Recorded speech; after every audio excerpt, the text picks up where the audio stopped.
Hey, Celebration. This is Pastor Randy, and I want to come to you with today's winning word. Though you slay me, yet will I trust him. That's commitment. And today's winning word is commitment. And I want to talk a little bit about that. And commitment is essentially commit your ways to the Lord, trust him, and he will do this. That's coming out of Psalm 37 and 5. I want to ask you all a question. Can you stand the rain? You know, Job famously said those words, though you slay me, yet will I trust him. Despite of all of the things that he did, he stayed committed to Christ.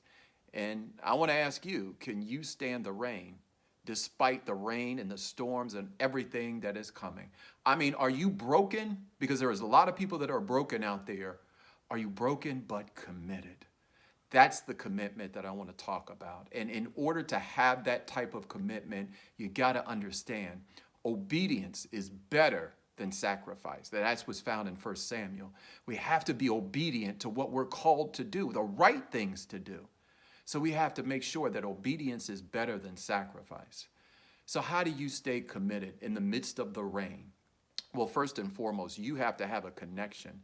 And the type of connection that I'm talking about is a connection to Christ.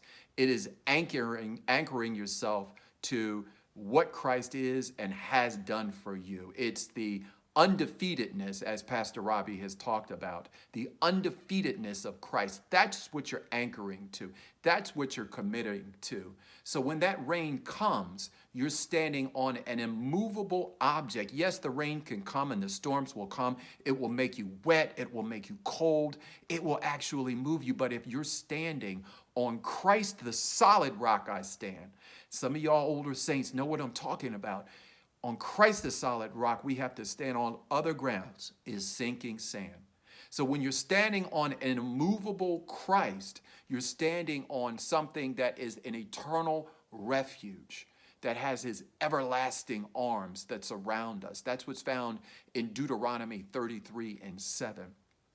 You can't just commit and be all in your feelings, because a commitment is beyond casual. A commitment is, instead of saying, yeah, I'm going to ride or die, and when the hard times come, you say, I'm not going to ride or die, I'm going to ride away. No, a commitment is staying the course. So you have to not have casual feelings. You have to have concrete commitment.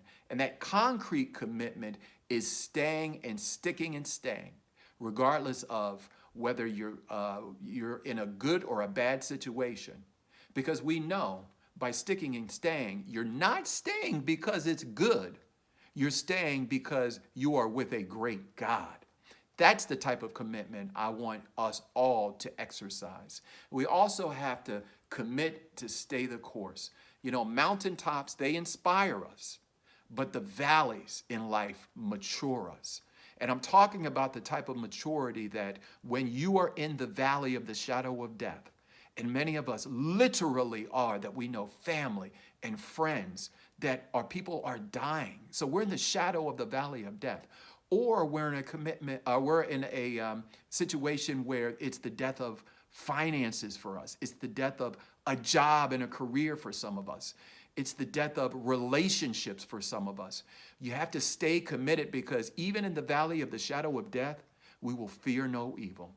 And that's the type of commitment that there is no separation that can separate you. The circumstances cannot separate you if you are committed.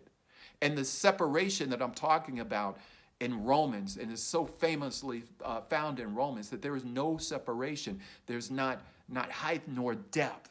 There's not angels nor demons. There's not the present nor the future. There's not height nor depth that can separate you from the love of Christ. Stay committed. Stay the course. If you stand on the solid rock of Christ. Take care.